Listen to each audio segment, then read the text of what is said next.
Bonsoir et merci d'être venu donc pour cette projection de Vie et Destin du Livre Noir, le film qu'a réalisé Guillaume Ribot et que j'ai coécrit avec lui. L'époque veut cela, je ne peux pas être parmi vous. Je m'adresse donc à vous par le biais de ce message.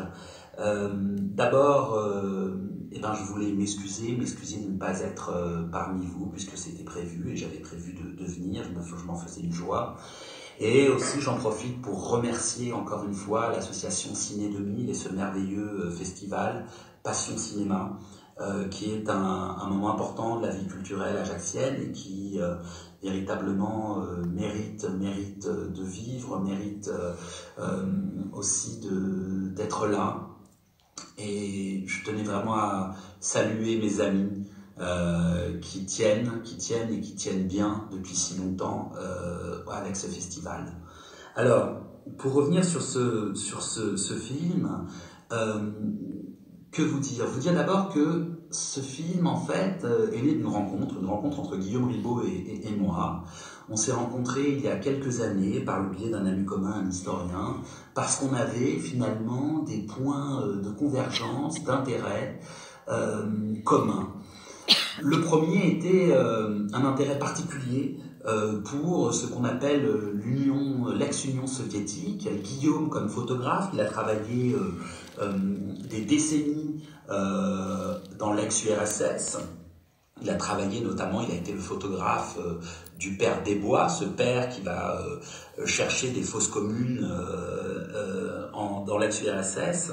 Et moi-même qui suis, pour des raisons à la fois familiales et d'intérêt, j'allais dire littéraire, je suis aussi allé de nombreuses fois en Ukraine et il s'avère que je connais assez bien, on va dire, à la fois la littérature soviétique du XXe siècle et les archives cinématographiques. Et nous nous sommes retrouvés et quand nous avons discuté la première fois, nous sommes tombés tous les deux d'accord. Il existe un manque pour le public occidental autour du Livre Noir, qui est une aventure à la fois extraordinaire et totalement méconnue, à part de quelques spécialistes et des rares lecteurs du Livre Noir qui a été traduit assez tardivement en français. Or, nous nous sommes dit qu'il y avait là matière à film. Matière à film d'abord pour redécouvrir des personnes qui ont été les auteurs de ce Livre Noir et qui sont parmi les plus grands artistes d'Union soviétique et qui, de par leur destin, que vous allez découvrir, ont très souvent été oubliés finalement en Occident. Notamment, qui se souvient encore de Salomon Mikhols, qui est le Charlie Chaplin soviétique, qui est un immense acteur connu de tous en Union soviétique et qui aujourd'hui est une figure absolument méconnue aussi bien du théâtre que du cinéma en Occident. D'autre part, il y avait des auteurs, et notamment un auteur qui me tient, moi, particulièrement à cœur, et vous allez voir qu'il a un rôle assez important dans cette histoire, dans ce film, c'est Vassili Grossman, qu'on voulait absolument mettre à l'écran, même s'il n'existe pratiquement plus aucune archive filmée de Vassili Grossman, car elles ont toutes été nettoyées après sa mort par le KGB.